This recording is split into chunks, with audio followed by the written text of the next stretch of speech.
আমরাও চাই না যে হুজুররা যাক, কথা বলছেন না? আমরা দেশের জনগণের আসলে নিয়ত দ্বারা, কারণ আমরা দেশের জনগণ যা কয় হুজুর সংসদে আর এই সমস্ত জায়গা রাজনীতিতে এটা ওপররা সুর বাটফারের কাম।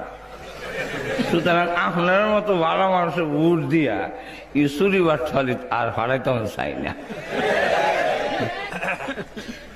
আচ্ছা যাক, পাঠাইছেন না তখন আপনার সামনে কয়ালাই ঘুমাই গেছেন না কেন? সংসদে যেটা কইতাম এটা আপনার সামনে কয়ালাই বলবো। আমি সংসদে হলে দাঁড়ায় বলতাম, মাননীয় স্পিকার 50-এর ঊর্ধ্বে আপনাদের মন্ত্রী পরিষদের সদস্য, এর মধ্যে একটা বিভাগ স্বাস্থ্য বিভাগ, একজন স্বাস্থ্যমন্ত্রীও আছে।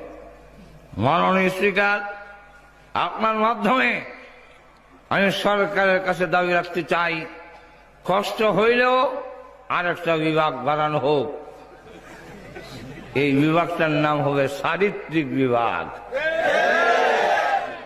সেই চারিত্রিক বিভাগের একজন মন্ত্রী থাকবে, উনার নাম হলো, উনার টাইটেলটা হলো চরিত্রমন্ত্রী।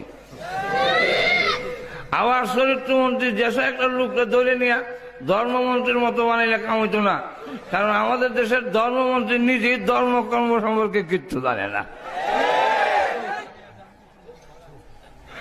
সুতরাং একজন বিজ্ঞ আলেম হযরত মাওলানা মুনির আহমদ সাহেবের হুজুরের মতো একজন আল্লাহওয়ালা আলেমকে নিয়ে চরিত্রবান মন্ত্রীর দায়িত্ব দেওয়া হোক।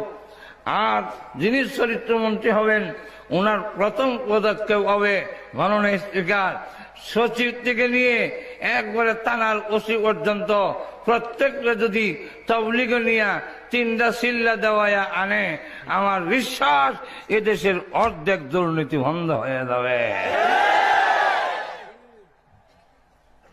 তো এইগুলো তো নাই। ওই এই কাজগুলো করতেছেন চরিত্র পরিবর্তন করে সত্যিকারের মানুষ সৃষ্টি করার কারখানার নাম হইল এদেশের কওমি মাদ্রাসা। কথা বলছেন?